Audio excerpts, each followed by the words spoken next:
गांव आई शहर की बहू। पापा, मुझे रवि से शादी करनी है। बेटा, रवि का घर गांव में है, तो गांव में कैसे रहेगी?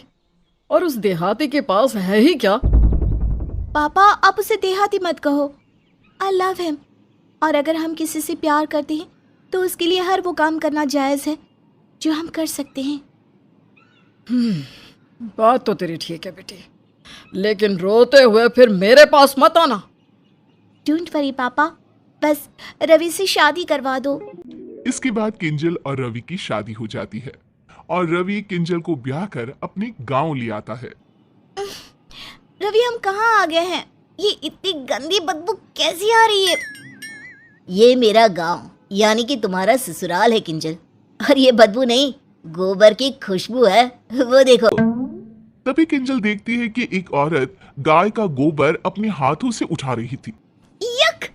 गाय की पॉटी को हाथ से कौन छूता है? तुम्हारे गांव के लोग कितने गंदे हैं। कार आगे बढ़ती है और एक कच्चे घर के सामने जाकर रुकती है। कार यहाँ क्यों रुक गई? यही तो तुम्हारा ससुराल है किंजल। चलो उतरो, अब घर के अंदर चलते हैं। फिर जैसे ही किंजल कार से उतरती है, उसका पैर कीचड़ में पड़ता है और उसकी हिल्स पूरी तरह गंदी हो जाती है। छी, मेरा पैर! यक! रवि डार्लिंग, ये क्या है? पूरे 20,000 की सैंडल थी ये। 20,000 की सैंडल? अब तो 20 रुपए की भी नहीं रही। Shut up! Shut up? अम्मा देखो ना, ये भाभी क्या कह रही है। अपने घर में तो कोनो शटर ही ना है। रवि, कौन है ये बदतमीज लड़की? मेरे 20,000 के सैंडल का मजाक बना रही है।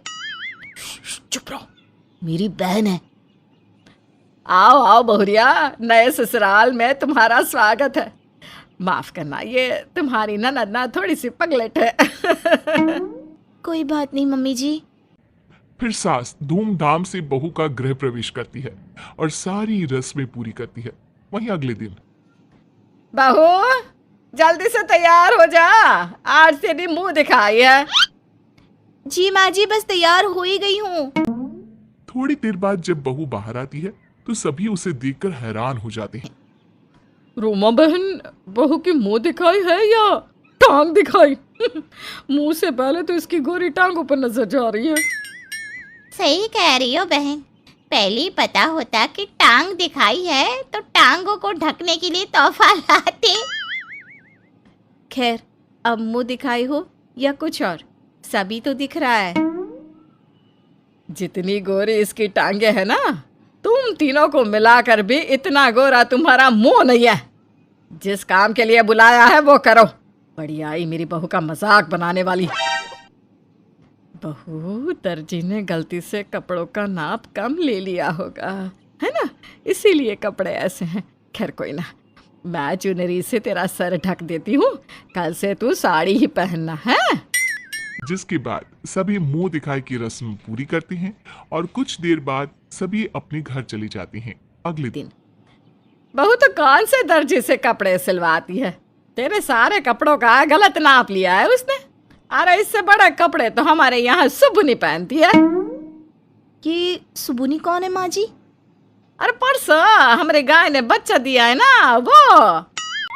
इतना सुनते ही किंजल दिल मिला जाती है। पहली बात तो ये डिजाइनर कपड़े हैं, इसे कोई दर्जी नहीं सिलता। It's fashion. और आज के बाद मेरी तुलना किसी गाय के बच्चे से मत करिएगा। पता नहीं बहुरानी बुरा क्यों मान गई। सच्ची तो कहा है हमने। दोपहर में रीना उपले बना रही होती है। छी रीना, तुम ये गाय की पॉटी हाथ में लेकर क्या कर रही हो? भाभी, ये गाय की पॉटी नहीं, गोबर है। इससे उपले बना रही हूँ। चूल्हे में लगाकर खाना बनाने के काम आते हैं ये। छी, तुम लोग कितने गंदे हो। गाय की पॉटी से खाना बनाकर खाते हो? छी छी छी छी। मैं तो नहीं खाने वाली ऐसा खाना। और क्या क्या करते हो तुम लोग? इस गांव के लोग तो नमूने हैं एकदम। गाय की पॉटी खाते हैं, घर में लगाते हैं और पता नहीं क्या क्या करते होंगे। अरे बहू, तू ये क्या बकवास किए जा रही है? तुझे पता भी है कि तू क्या बोल रही है? गाय हमारी माता है और यही हमारा सबसे बड़ा धन है। हम गाय के बारे में एक लफ्ज और नहीं सुन सकते। गाय तुम्हारी माता है, इसके सिवा यहाँ किसी को कुछ नहीं आता है। ये गांव और गांव के गवार लोग। फिर किंजल वहां से तिल मिलाकर चली जाती है। अगले दिन रवि डार्लिंग, देखो ना मेरी हिल्स जाने कहाँ गायब हो गई, कहीं मिल ही नहीं रही। देखो जान, यहीं कहीं होगी। हाँ, तुमने तो मुझे बीघे भर की कोठी में लाकर रखा है ना कि मेरी हिल्स घर में ढूंढने से मिलेगी ही नहीं। 2 कमरे की झोपड़ी है, उसमें से एक कमरे में तो जानवर बांधे हैं। फिर कहाँ चली गई तुम्हारी हिल्स? तभी सास वहां आती है। नाई की बहुरिया, बहुत बहुत थैंक थैंक यू? नहीं नहीं, वो थैंक यू होता है। वैसे आप मुझे थैंक्स क्यों कह रही हो? अरे आपने रज्जो है ना, रज्जो। अरे वही गाय हमारी, उसकी बच्चिया बार बार खूंटे से भाग जाती थी। हाँ, तो उसमें मैंने क्या किया? अरे तुम जो खूंटी बांध कर घूमती थी ना, हमने उसी में बांध दिया उसको। अब मजाल है वो भाग जाए, बंदी पड़ी है उसमें। इसीलिए हम तुमका थांकू बोले। देहाती गवार हो आप, एक नंबर की। पता भी है 20,000 की हिल्स थी वो। तुम हमको देहाती गवार बोली? अंग्रेजी चिड़िया, अंग्रेज की बेटी। तुमको तो हम अभी बताते हैं। फिर दोनों सास बहू में तू मैं छिड़ जाती है और दोनों में बहुत झगड़े होते हैं। अरे बस करो आप दोनों, कुत्ता बिल्ली की तरह लड़े जा रही हो। अरे बेटवा, वो कुत्ता बिल्ली नहीं, टॉम और जेरी होता है। हाँ हाँ, क्या बात है, मेरी देहाती सास को इतना तो पता है। अरे तुमने हमको फिर से देहाती कहा है? जिसके बाद फिर दोनों में झगड़ा हो जाता है और रवि जैसे तैसे दोनों को शांत करवाता है। रात के वक्त कमरे में रवि, मैं यहाँ नहीं रह सकती यार। एक तो 2 कमरे की झोपड़ी, ऊपर से कोई सुख सुविधा नहीं है यहाँ पर। मायके में रानी बनकर रहती थी, यहाँ तो नौकरानी जितने पे इज्जत नहीं है। और यहाँ के लोग कितनी गंदगी से रहते हैं। किंजल, गांव के बारे में कुछ भी मत बोलो। मैं भी यहीं पला बड़ा हूँ और तुम्हें तो पहले से ही पता था कि मैं गांव में ही रहता हूँ। तब तो तुम्हें कोई दिक्कत नहीं थी। तुम ही कहती थी कि प्यार के लिए मैं एडजस्ट कर लूंगी। अब क्या हो गया? तुम क्या कहना चाहते हो रवि, कि मेरी चॉइस गलत है? बिल्कुल नहीं, मैं कभी गलत नहीं हो सकती। तो क्या मैं गलत हूं? हाँ, तुम ही गलत हो।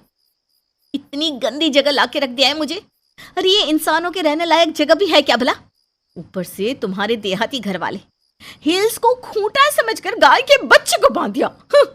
मेरे कपड़ों की तुलना उस गाय के बच्चे से करते हैं। सही तो कहते हैं, गांव में ऐसे कपड़े नहीं पहने जाते। यहाँ रहना है तो यहाँ के तौर तरीके से ही रहना होगा। जिसके बाद दोनों में बहुत झगड़ा होता है और दोनों एक दूसरे से बात तक नहीं करते। अगली सुबह माँ जी, ये लोग लोटा लेकर कहाँ जा रहे हैं? झाड़े। यू मीन टू से टॉयलेट? हाँ बहुरिया, वो का है ना, हमारे गांव में शौचालय नहीं है, इसलिए सब खेतों में ही जाते हैं। अब तू भी जल्दी चल, वरना उजाला हो गया तो जगह नहीं मिलेगी। मैं ऐसे खुले में नहीं जा सकती। घर में बाथरूम बनवाओ। बेशरम लड़की। अरे घर में तुलसी होता है, घर में कैसे शौचालय बनेगा? है वहीं खुले में शौच और घर में बाथरूम बनाने को लेकर एक बार फिर दोनों सास बहू में छिड़ जाती है जंग और घर में आए दिन किसी न किसी बात पर कलेश होना आम बात हो गई थी। कभी पति पत्नी में झगड़ा होता तो कभी सास बहू और ननद में, जिससे रवि बहुत ही ज्यादा परेशान हो जाता है। कई मामलों में बीवी सही होती थी तो कई मामलों में घर वाले। अब रवि को ये समझ में नहीं आ रहा था कि वो दोनों को समझाए तो कैसे समझाए। किंजल सुनो ना, चलो आज कहीं घूमने चलते हैं। क्या बात है, आज बड़ा मस्का लगा रहे हो? देखो, अगर घर में एडजस्ट करने को लेकर बहलाने या फुसलाने आए हो ना, तो ये भूल जाओ, मुझसे नहीं होगा ये। ऐसा लगता है कि किसी कबाड़ खाने में लाके रख दिया है मुझे। आई नो डार्लिंग, तुम्हें कितना बुरा फील होता होगा, इसीलिए मैंने एक प्लान बनाया है। कैसा प्लान? हमारे पूर्वजों की एक पुरानी हवेली है, माँ ने उसे किराए पर दे रखा है। ताकि लाखों का रेंट मिल सके। तो हम वहाँ क्यों नहीं रह सकते? अरे वही तो बताया मैंने माँ को, लेकिन लाखों का रेंट मिलता है ना, इसलिए माँ वहाँ रहने के लिए कभी नहीं मानेंगी। उनको मनाने का एक ही तरीका है जो तुम कर सकती हो। पर वो काफी मुश्किल है। अरे तुम बताओ तो सही, मैं सब करूंगी। तभी रवि किंजल के कान में कुछ कहता है। नेवर, कभी नहीं हो सकता ऐसा। तो रानी बनकर महलों में रहने का सपना सपना ही समझो। अच्छा ठीक है, मैं ये सब करने को तैयार हूँ, लेकिन बस 6 महीने तक। अगर 6 महीने में तुम्हारी माँ नहीं मानी तो ठीक नहीं होगा, समझ लेना। तुम मान गई ना मेरी जान, माँ भी मान जाएंगी। वहीं अब रवि अपनी माँ के पास जाता है। माँ, किंजल आपसे बहुत लड़ती है ना? अरे मैं तो उस शहरी बहू से बहुत परेशान हो चुकी हूँ, ना जाने कब यहाँ के तार तरीके समझेगी वो। माँ वो समझ जाएगी, लेकिन आपको भी कहीं ना कहीं उसकी कही बातों को समझना होगा।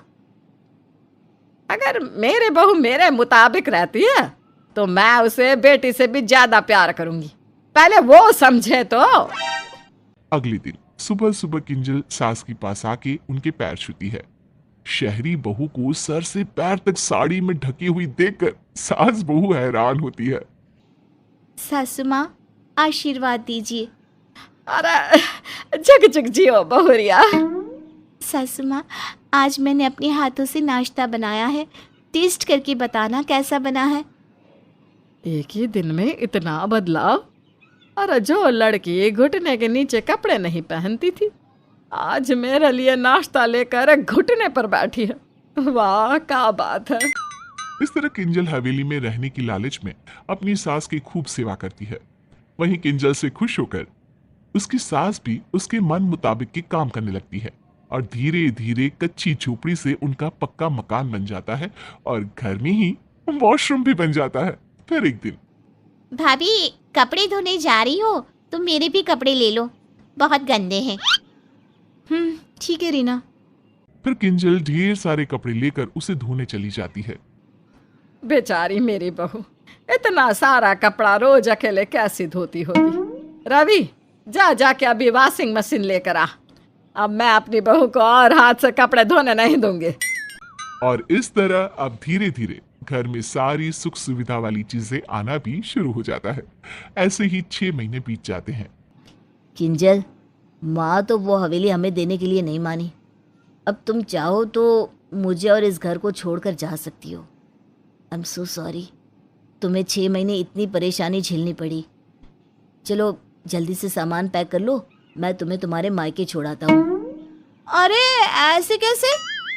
ऐसे कैसे क्या? अरे चलो जल्दी करो वरना ट्रेन छूट जाएगी। फिर रवि जल्दी जल्दी किंजल का सामान पैक करके उसे घर से ले जाने लगता है कि तभी, अरे बहू को कहाँ लेकर जा रहा है रे? सासू माँ समझाओ ना इनको।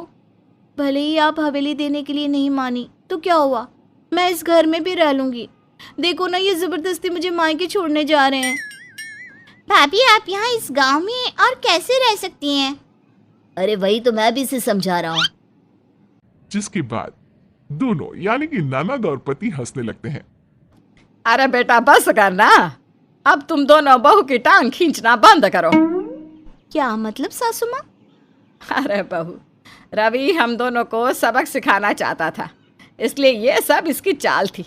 और इस 6 महीने में हम दोनों सास बहू ने एक दूसरे की हर बात मानी, जिससे हम दोनों के बीच में होने वाले झगड़े खत्म हो गए और सही और गलत के बीच का अंतर हम दोनों को समझ में आ गया। सही कहा माँ जी आपने। और देखिए ना, मैं हवेली की लालच में ये सब कर रही थी और मेरा घर तो अब खुद ही हवेली जैसा बन गया है। और इस तरह शहर की बहू भी गांव में एडजस्ट भी हो जाती है और अपने गांव वाले ससुराल को भी थोड़ा एडजस्ट करवा लेती है।